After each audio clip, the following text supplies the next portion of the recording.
The Judge Jeanine Pirro, Tunnel to Towers Foundation Sunday morning show. Entertaining and informative on the Red Apple Podcast Network. Welcome, everybody. Yes, the voice of God is correct. This is Joe Concha. I am a Fox News contributor, senior writer for the Washington Examiner, and New York Times bestselling author of my new book. You can get it now, The Greatest Comeback Ever. Inside Trump's Big, Beautiful Campaign, ... unburdened by what has been. Longest title ever, but it worked. We got on the Times list, and life is good right now. Life is not good, however, for the Bidens, because now we're doing the Watergate thing in terms of asking those two questions that deserve to be asked. What did they know, and when did they know it? I am specifically talking to you, former First Lady Dr. Jill Biden, because there are reports now this week that Jill Biden's, the First Lady's chief of staff, a guy no one's ever heard of before, was actually probably running the country. I mean, this is incredible. So what, he was using the auto pen on all those executive orders, all those ridiculous pardons, more than 8,000 pardons going out the door? So I want on Capitol Hill, Dr. Jill Biden, Hunter Biden, I want Karine Jean-Pierre. I want Jen Psaki, Peppermint Patty, get her up there. Ron Klain, Susan Rice, Jerry Rice, Ray Rice, Donna Rice, any Rice. I want them all up there. Anita Dunn, Tony Blinken, Jake Sullivan, and anyone else who was close to Joe Biden during his presidency when his brain turned applesauce, which was quite early on. They need to go up on Capitol Hill, and they need to be held accountable. And I don't want these hearings where everybody yells at each other back and forth, and MSNBC and CNN take the Democrat side, and then Fox, we try to play it down the middle with our news side. Our opinion people are our opinion people, and they'll come to a common sense conclusion as far as how that's going. But overall, it seems like we have these hearings, and then nothing happens. Like, nothing happens. Nobody goes to jail. Nobody gets indicted. James Comey, obviously, a lot of wrongdoing when he's not arranging seashells on the seashore, spelling out 8647, and then, boy, I just came across these seashells, and I took a picture of it, and I didn't even know what it meant, but what it means to take out the president, who knew? Oh, man, a very tall teenage girl was our former FBI director. Anyway, before I go off on a tangent, the Republican Party really wants this to go away. Because the Biden presidency, when Democrats look back on it, forget Republicans, forget independents, is seen not only as toxic, a complete failure when we talk about inflation, when we talk about the border, when we talk about endless wars, when we talk about all the woke stuff, our education system just going down the tubes, all these things, right? Here's the thing. Democrats, as long as we're talking about Biden and we're talking about and I'm sick of calling it a cover-up, all right? It wasn't a cover-up. To people that have shows on this network or, for that matter, on Fox, because we've been talking about this. I could go all the way back to 2019, where I was basically saying that Joe Biden's brain appears to be turning to applesauce, and he probably shouldn't be running for president. So we're talking 6 years of this stuff, of a so-called cover-up that wasn't a cover-up if you have eyes, ears, sanity, and sobriety when you listened to and watched Joe Biden.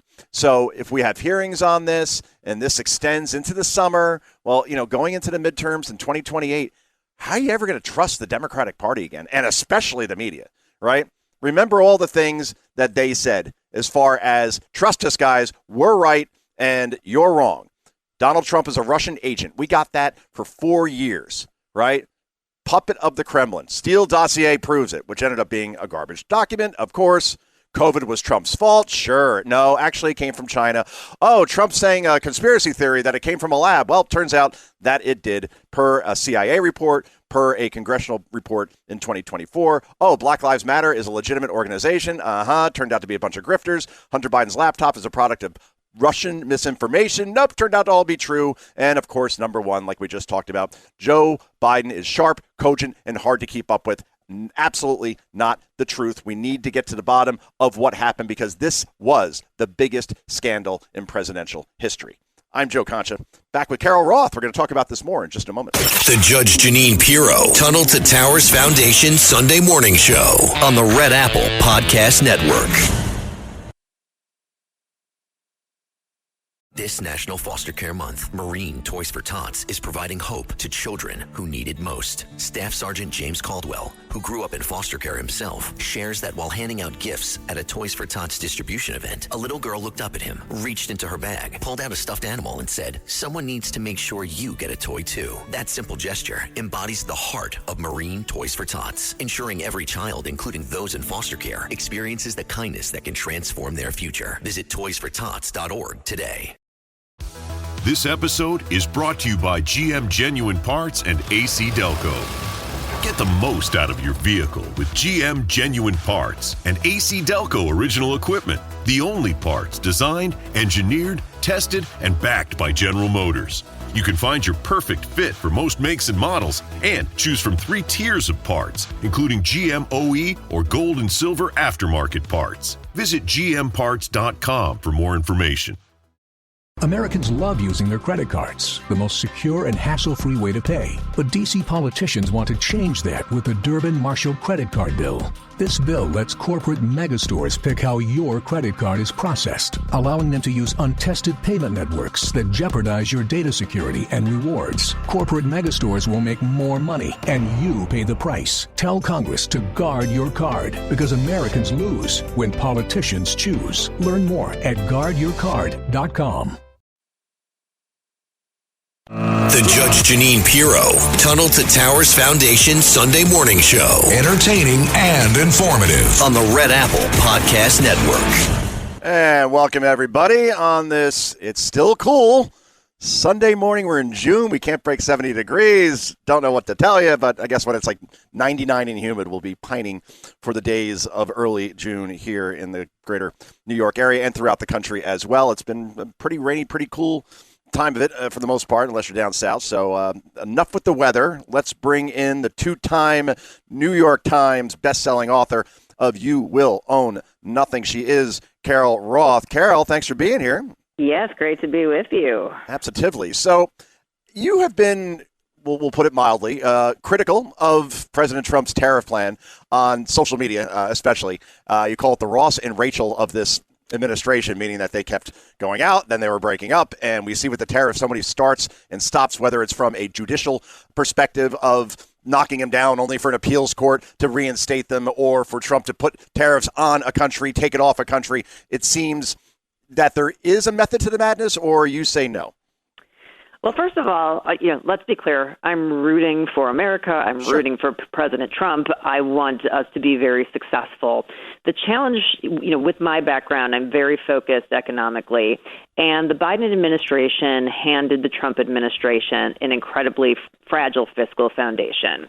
We have far too much debt. Everybody knows that. But as a percentage of GDP, it's very concerning. We're running deficits that are at wartime levels to GDP when we're not in a war and we're not in a recession. And we have interest on our debt that exceeds what we spend on our national defense, which is not, by the way, a recipe for success.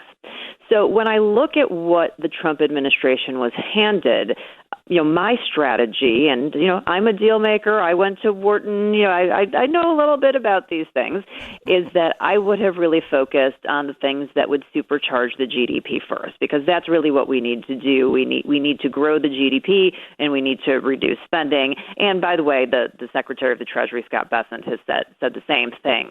So I would have gone with some deregulation. I would have gone with trying to get my friends in Congress on board with cutting taxes and those kinds of things first before I even thought about doing anything on the tariff front. And what it's done instead for those businesses that are engaged in international trade, as it's caused a lot of uncertainty, and it's very difficult if you are a business that has an international supply chain, part of an international supply chain, a supplier that has, an international supply chain, to have any certainty to make investments, to make hiring decisions, and to make planning decisions, which is counter to, what it is that we were really should be trying to do out of the box. So that's really, my let's call it suggestions for something that might be better for the economy, for business, and if you're a supply sider, to create that growth that's going to create prosperity for everybody. Cart before the horse situation. We're talking to Carol Roth. Yeah, that's the thing, right? The big, beautiful bill is now in the Senate. It somehow passed the House. I mean, Mike Johnson, you want to talk about an MVP who could herd cats. I mean, he has basically zero majority in the House. Thomas Massey on the Republican side, Kentucky, is a perpetual no on everything. So just count him as a Democrat. I know he's saying it's because he's a fiscal conservative, and that's fine. He just never seems to have a plan that he offers up as an alternative, as though he's just no, no, no. Either way, it passes in the House 215 to 214. Now it's in the Senate. You have a lot of budget hawks that are not happy with the spending. They want it to go down at least to pre-COVID levels. That's being led by Ron Johnson, Rand Paul. It may not have the votes right now. Do you think this eventually will get across the finish line, Carol, and get to the president's desk? And what are the good things and the bad things in that bill?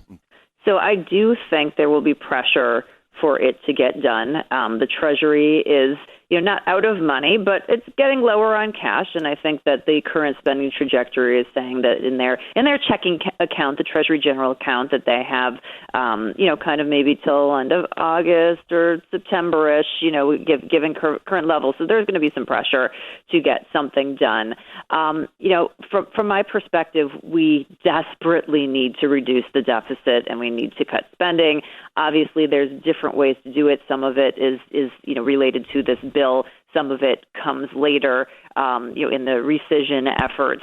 So I think as long as there's a plan that's communicated, and I think that's been, frankly, where this administration has dropped the ball, is just with if there was very crystal clear communication on every aspect of what everyone is doing, I think there would be a little bit more onboarding. So if Congress and the administration can communicate, say, okay, well, we're passing this, and then when we're done, our plan is to go back and do these things in this order, because, you can't just cut spending either, just cut it all off today, because then that also will shrink the GDP and cause us to, increase the deficits because we won't collect as much revenue off of a smaller GDP base. So if you could go out and explain, hey, this is what we're doing and we're staging it. Here's our choreography. Here's our order of operations, because this is our plan is to get to X, and here's the steps that we're doing.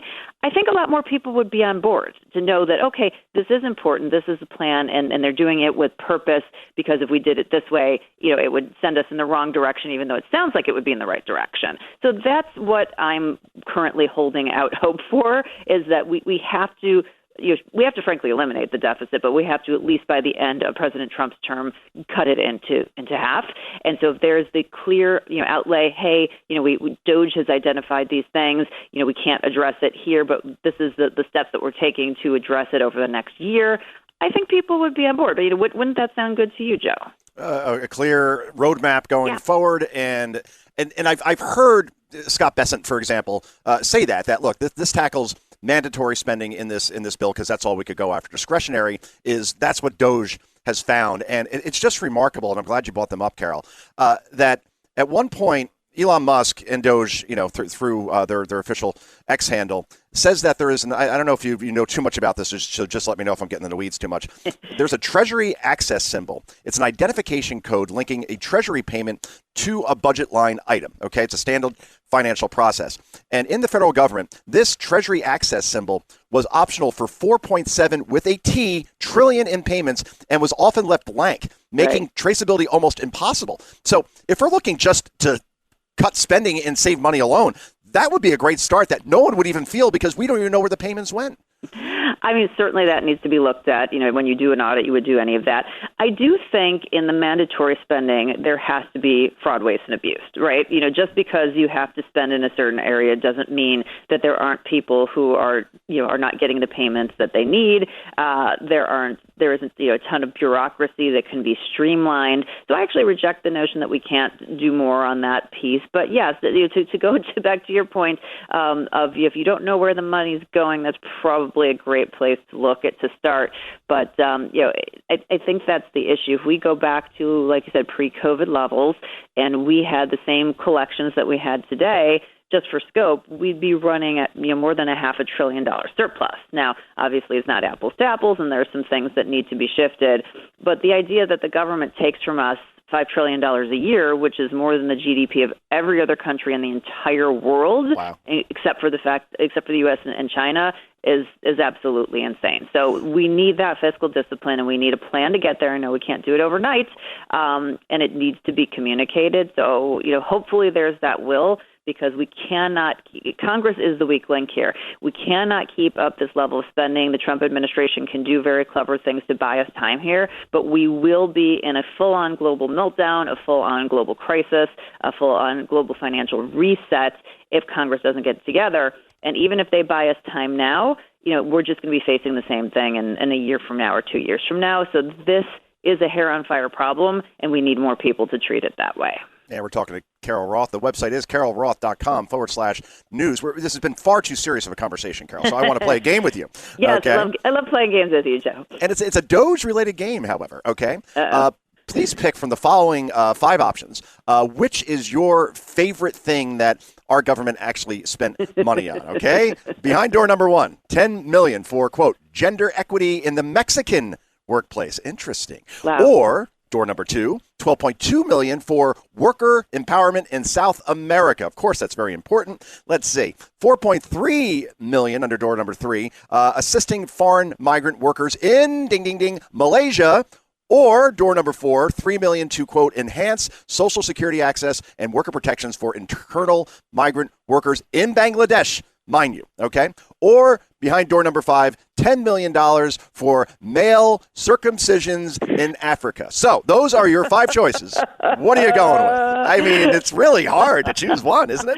I mean, you can see all the very worthy causes, and it makes a lot of sense that they're taking, more and more money from you and me to support these efforts and, for circumcision in Africa and migrant workers in Malaysia and whatnot. But, I mean, jokes aside, this is why people are furious, right? This is an absolute abomination. And I do understand that there are times, related to defense where we may have to spend money in a place that sounds crazy and it's actually kind of a side thing. But yeah, there's stuff like this all over the place. And so not only are we paying the money for this, we're borrowing it and financing it. We're putting it on our credit card. So we have all these ridiculous options and we can't even afford them. We're literally like, hey, let's go to Klarna. Let's go to MasterCard and put this one on the charge. I'll take all 5. There are some maniacs running for more than usual for New York City mayor, including a Democratic socialist named Zohran Mamdani. I'm sure you've talked about him. What do you think about his plan to not only freeze rents across the board, but also move the minimum wage to $30 an hour, and the rich are going to pay for it? What happens in that scenario? Because I have a feeling I know. Yeah, well, I'm from Chicago, so we've had Lori Lightfoot and Brandon Johnson, who has something like a 6% approval rating. So I understand, how bad this is for New York City, and you got to get it together. But yeah, I mean, price controls have issues, and that is going to end up limiting supply and or driving up prices down the road. So, it's just even Paul Krugman, the worst economist on the face of the earth, knows that you can't have rent control. That's how bad rent control is, that even Paul Krugman gets this one right. But, you got to get it together. Do you think there's any chance that Cuomo would run as a Republican if he loses the primary? Because you guys got to do something. Yeah, independent, I think, at best. Okay. But, yeah, who knows? If that's the best option, we got problems. All I know is this. If you move the minimum wage to $30 an hour and you start so-called, quote, taxing the rich, everybody's going to move out. Almost everybody has already, but they're going to Tennessee, Florida, and Texas. Carol, a pleasure, and go Bears, and enjoy the rest of your weekend. We really appreciate you joining us. Thank you. You as well. I am Joe Concha. This is the Judge Jeanine Tunnel to Towers Foundation Show. Back with more in just a moment. The Judge Jeanine Pirro Tunnel to Towers Foundation Sunday Morning Show on the Red Apple Podcast Network. Learning through play starts with Lego Duplo. With Lego Duplo, toddlers can develop real-life skills while having fun with colorful bricks made just for them. Large, easy to grip, and safe to explore. When children express themselves with Lego Duplo, they build patience, problem-solving, and empathy. See your child learn perseverance and self-expression with everything they imagine and create. Visit lego.com/preschool to learn more. The Judge Jeanine Pirro Tunnel to Towers Foundation Sunday Morning Show. Entertaining and informative. On the Red Apple Podcast Network.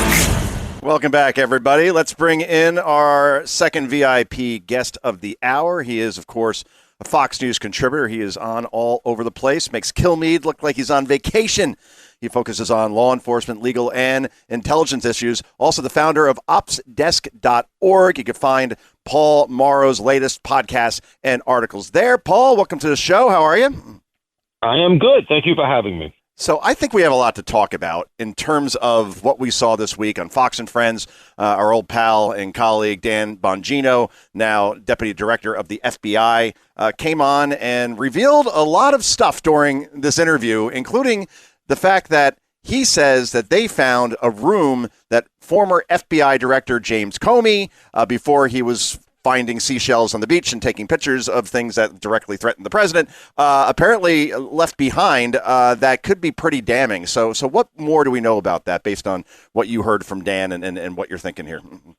So Dan and Kash came out and gave a joint press conference, and they predicated it by saying that, look, we're going to do the job. We're not really here about press conferences, but we're going to do this one. Now, what does that tell you? It tells you that what they say in this one press conference is going to be what they consider to be the most important issues, the salient stuff they want the public to know. And they said a number of really important things. Anything they said is the tip of the iceberg. And one of the things they very clearly were focusing on was James Comey. And they started talking about the fact that they seem to have found, Bongino really hit this, that they found, as you said, stuff that Comey seems to have been hoarding, that he had an obligation to demonstrate he had to Congress, for their normal oversight reasons, but also during the hearings that were held relative to things like Crossfire Hurricane. And so Kash used a term, it's a little bit of a legal term, but it's common definition, which is shocks to conscience. And they're really telegraphing that there are some revelations to come, that we're going to be kind of blown away by it. And they're not pinning that to Epstein or all the usual suspects that we're all waiting to get clarity on. It seems to be in the Comey bucket. And sort of credit where it's due, Jimmy Fallon, when we were talking about this yesterday on radio, talk about somebody who's ubiquitous. Jimmy is very, very sharp, and Jimmy proposed the theory that the whole shell game that Comey played on the beach with the 86-47 thing was an effort to get out ahead of the story, because he's hearing that they're coming for him. And look, I don't know what that means, coming for him, but they very clearly are poking around on him. And I think he's trying to set himself up in a position where he can say, this is all retaliation. This is the Trump people coming after me, and I have done nothing wrong. Well, you're right about that, Paul Mauro, because we saw James Comey on MSNBC with Nicole Wallace basically portraying himself as the victim, that Donald Trump is now attacking him for no reason, even though, again, when you spell out 86-47 and seashells on the beach and take a photo of it and share it with all of your Instagram followers and pretend you don't know what it means, you're not the victim anymore. And I think what's really telling, and it's really disturbing, when you look at the former heads of intelligence agencies, particularly during the Obama era. John Brennan was CIA director. And then what does he do afterwards? He doesn't go off into the night and writes a couple of books or finds something else to do from a consulting perspective or something. He goes to MSNBC, and you can't tell the difference between Keith Olbermann, Rachel Maddow, and John Brennan whenever he goes on there, because his hatred for Donald Trump is very apparent. And then James Clapper, same thing, signs with CNN. Andrew McCabe, former FBI, signs with CNN after he was fired for leaking to the press so he could talk about ethics. I mean, you can't make this stuff up. And then obviously James Comey has now written 3 books since he left as FBI director and had a Showtime series, again, where he is portrayed as the victim. So if all these people after the fact are showing clearly they couldn't be objective in terms of looking at one president from another in terms of the way they did their job, that tells you that the rot is deep in these organizations just based on those 4 gentlemen I named alone. Yeah, you're absolutely right. Brennan's behavior post-agency has been really egregious. Full disclosure, I've met him at some events and things like that. And, when I was working in NYPD intelligence, there was terrorism crossover that you had to be involved with. And, it's not what anybody expected. I know people who know him, personally know him, who are taken aback by the way he has behaved.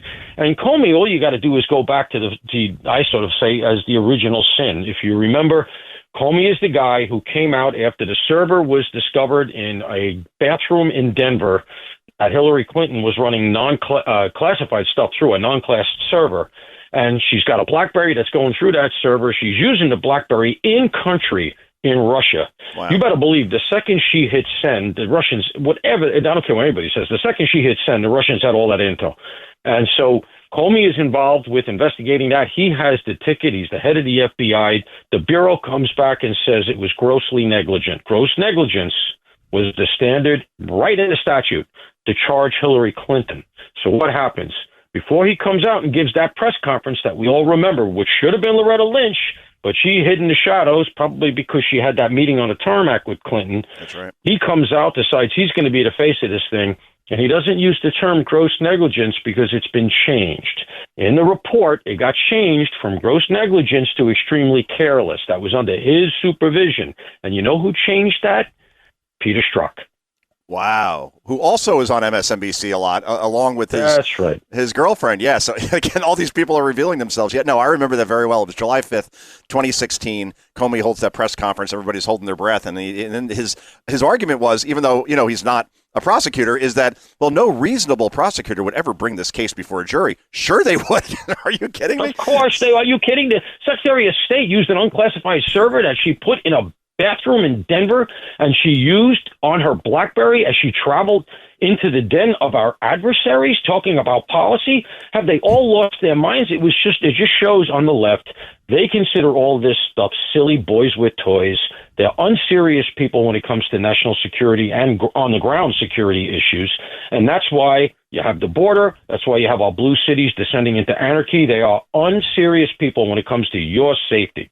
Wow. And then Kash Patel now, ironically, running the FBI, actually being a victim of FBI egregious. And we're talking to Paul Mauro. Opsdesk.org is the place you could find Paul's latest podcast and articles there. Let's shift gears to, well, we're not going to quite shift gears because Dan Bongino also brought up during that Fox and Friends interview Jeffrey Epstein and how he has now seen evidence that Epstein did, in fact, commit suicide. I know the cameras went out. I know it looks really nefarious. I know I've openly speculated, like, how could those cameras go out at that moment with the most valuable prisoner that you have in that jail cell, and then suddenly he's dead? But it appears that Dan is saying now that, in fact, Epstein offed himself and was not offed. Yeah, and I'm going to agree with Dan from what I know.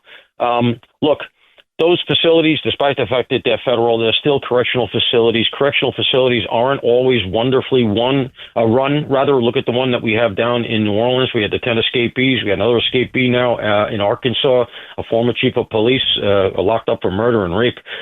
And people get complacent. I'm not hitting the corrections officers. That's a tough job. I get that. But the bottom line is, yeah, they were supposed to be doing regular checks on him. The guard fell asleep.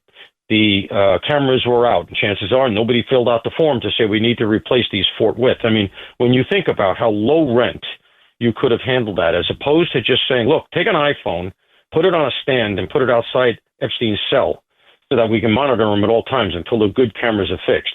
No, that's too simple and too direct a line between point A and point B. I'm sure it went into a union issue. It has to be done this way. We have a contract with these people who fix the cameras. No, they're not going to be here till next Thursday. That kind of BS. And of course, nobody gets fired. Nobody gets transferred.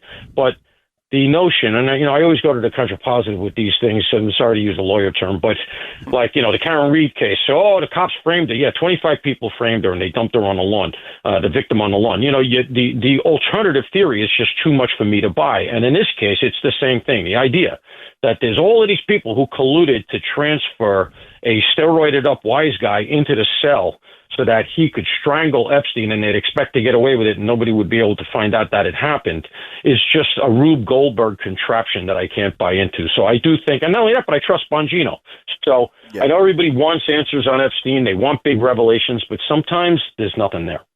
Well, speaking of Paul Mauro, nobody getting fired, that also happens apparently at the Secret Service, where there were 2 assassination attempts on Donald Trump's life last summer, July 13th, Butler, September as well at Trump International in West Palm Beach. And despite many I'm not in the Secret Service, never was in the Secret Service or law enforcement, but I'm pretty sure I know you have to secure the one building and the roof that has line of sight to the president, and they didn't in Butler. And obviously to allow Orion Ruth, the second assassin, to sit in a sniper's nest outside the sixth hole for more than 12 hours and no one walks the perimeter. I'm sorry, I don't need to take too many law enforcement or Secret Service courses to understand that that was a big problem and no one got fired, which is just remarkable to me. But now we see outside of the Obama's residence in Chicago, two female Secret Service agents getting into a brawl, including one of the officers saying that they wanted to whoop this girl's derriere. And it's a different word for derriere, but you could figure that one out. So what is going on in the Secret Service as far as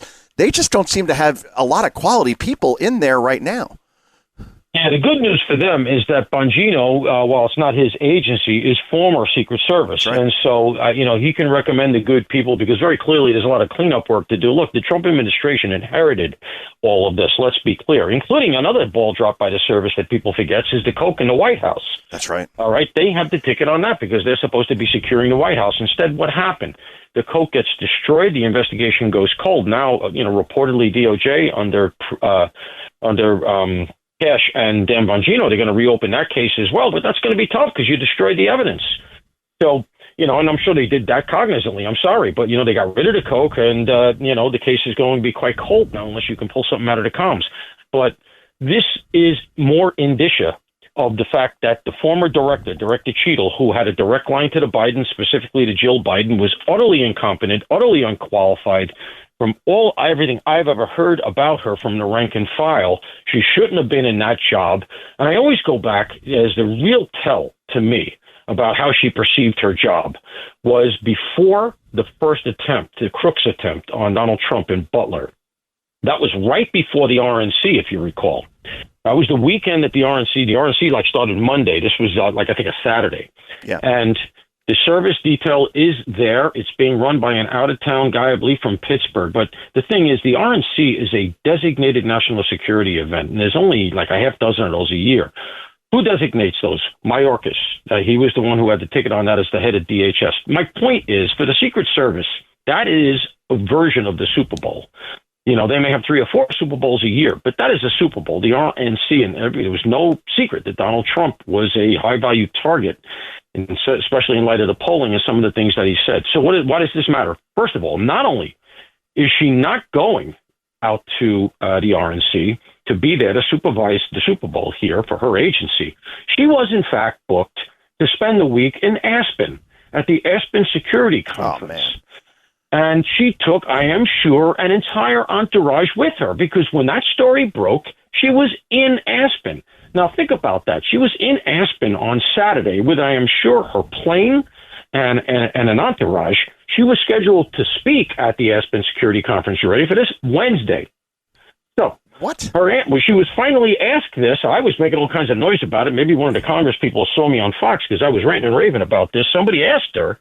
And her answer was that she was, I was there Saturday. I planned to fly back to the RNC, spend 3 days at the RNC, fly back to Aspen, do my presentation, and then fly back out to the RNC. Well, aside from the fact that that is a tremendous waste of resources, it's also a lie.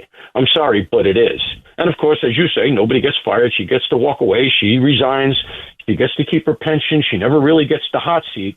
But all of this stuff swept under the rug because Secret Service very clearly rudderless, leaderless, and of course then you have retention problems, you have recruitment problems, and you end up like scenes that we just saw in front of the Obama house where 2 uniformed Secret Service who were supposed to be guarding the White House. That's what the uniformed segment of the service does. Yeah. I don't know what they're doing guarding a house which might have even been empty because it looks like Obama might not have even been there. They haven't clarified that. Why they're having a brawl, and then one of them is yelling, get a supervisor out here. No, you have a problem. You call a supervisor first. That's a training issue. They got to tighten that up, and I mean hard. They got to transfer people all over the place to send a message, start drug testing people. I drug test everybody. Right now, I would say everybody mandatory drug test. You'd probably wash out 10%. Remember, even weed's illegal federally. And it would send a message that there's a new boss in town. We're getting serious, and if you don't belong here, you're out. If you do it in professional sports, as far as drug testing, you certainly could do it. The Secret Service, one of the most important jobs in the world. Just 45 seconds, Paul, unfortunately, and maybe you can't do this in 45 seconds, but my big question around Butler was who authorized, knowing there was a threat out there, to still put Donald Trump on that stage? Don't you keep him completely and totally contained until you have the threat contained instead of exposing him that way? That's what bothered me. Like, who gave the go-ahead? Like, go ahead, sir. We know there's a threat out there, but break a leg. That's what bothers me the most. 30 seconds. I'm sorry. Goes back to the original conversation we just had, which is they were leaderless, they were rudderless. The fact that they put him out there, the fact that it was an uncontrollable situation. Look, I was out there like 2-3 times, and everybody told me, many of them were habitual Trump rally goers. They said by far this was the most shambolic. Some people came in from the side doors. Some people came in, they weren't even patted down. Wow. It was a big open field. The whole thing was badly planned, and that's what happens. That's what happens when nobody's in charge. I felt the same way about the Wildwood, New Jersey rally that I attended. I put it in my notes for my book. Like, this doesn't feel very secure to me, and that was 2 months beforehand, and unfortunately, that was prophetic. Go. Yeah, Paul Mauro, thanks so much. Enjoy the rest of your Sunday. Really appreciate you joining us on the weekend, and we'll see you in a green room at Fox News soon, I am sure. You got it. Thanks, Joe. All right, the great Paul Mauro, everybody. The Judge Jeanine Pirro, Tunnel to Towers Foundation Sunday Morning Show on the Red Apple Podcast Network.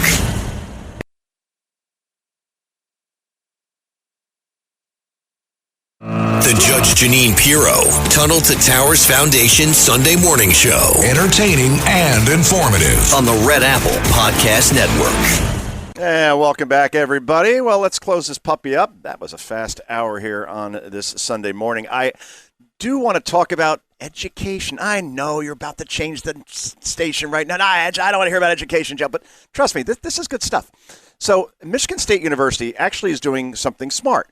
They're going to have a mandatory course that teaches their students how to be adults. And you're like, well, that should be pretty, apparent. How hard can that be? Or, maybe this should have been something that parents taught their kids while they're in junior high or high school. My kids are in elementary school, and I'm already doing this, but I think a lot of parents are not. Maybe they're just depending on our education system to prepare our kids for college and beyond. And no. I'm telling you, there is a big problem in this country in terms of the things we are not teaching our kids while we have them in school, whether we're talking about junior high, high school, or college. And that is how to be an adult. Now, what does that mean exactly? Well, I think that we need mandatory courses, literally on, for instance, finances, budgeting, especially when it comes to maintaining good credit. I don't think many adults, for that matter, have like a true budget. Maybe a spreadsheet that they keep track of in terms of money coming in and out of their households. There are apps that could do that for you as well through your banking apps. I think a lot of people, because money is so invisible now, where you buy something on Amazon, you press a button, it's there for you in 4 hours. Or you buy something on Apple Pay or your credit card, you put it on a machine, it beeps, and you're done. You don't feel the money coming out of your hands, and you're not keeping track of all this stuff. And that's why now, I saw this poll, CNBC, it just blew my mind. 2/3 of Americans right now, 2/3, cannot afford a $500 emergency if it popped up. That is insane, right? So we need, especially with the younger generation, finances, budgeting, maintaining good credit. Let me share a little stat with you. The average FICO credit score for those under 30 is 70 points lower than those 60 and older, right? And remember, that's maintaining credit for a long time, and they're actually 70 points higher.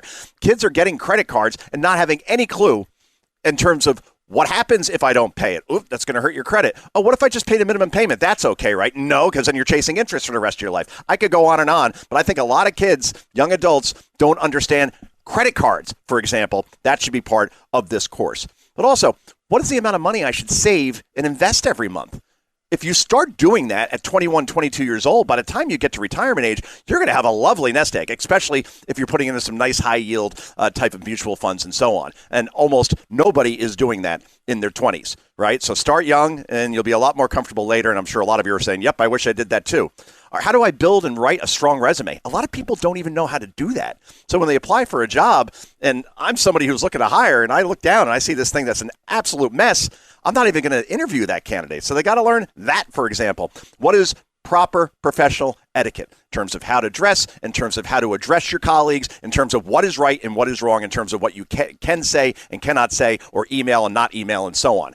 I'm telling you, most young adults and even middle-aged and older adults still don't understand that. I know that from experience. And finally, how do I learn to cook my own food instead of using, like I did in Hoboken, New Jersey when I was single, my oven for storage? Right? I mean, that thing was never touched. I ordered in or I went out every night. The money I spent, I could have saved thousands of dollars if I just knew how to cook. And I know how to now, well, a little bit too little, too late. So it's a little bit of everything. But I think a course for all high schoolers, all college students, how to be an adult is absolutely mandatory in this world. All right. Well, I can't believe we're out of time already. Make sure you come join us right back here next week. Same time, same place for the Judge Jeanine Tunnel to Towers Foundation Show. Have a great day, everyone. Bye-bye.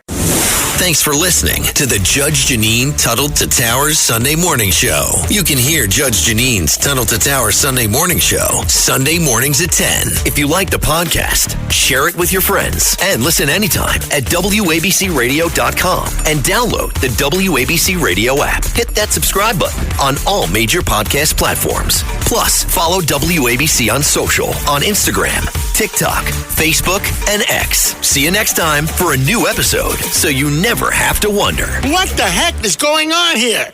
Hello, folks. Larry Kudlow here. Pay attention, because China is leading the largest anti-American alliance since World War II. One that's already dumped U.S. bonds, grabbed 43 million acres of our farmland, and is plotting to dethrone the dollar. That's why IRA and 401k savers are protecting their savings with gold. Please go to freegoldguide.com/Kudlow or just call 800-621-3908 for your free gold guide on how to protect your wealth with gold 100% tax-free.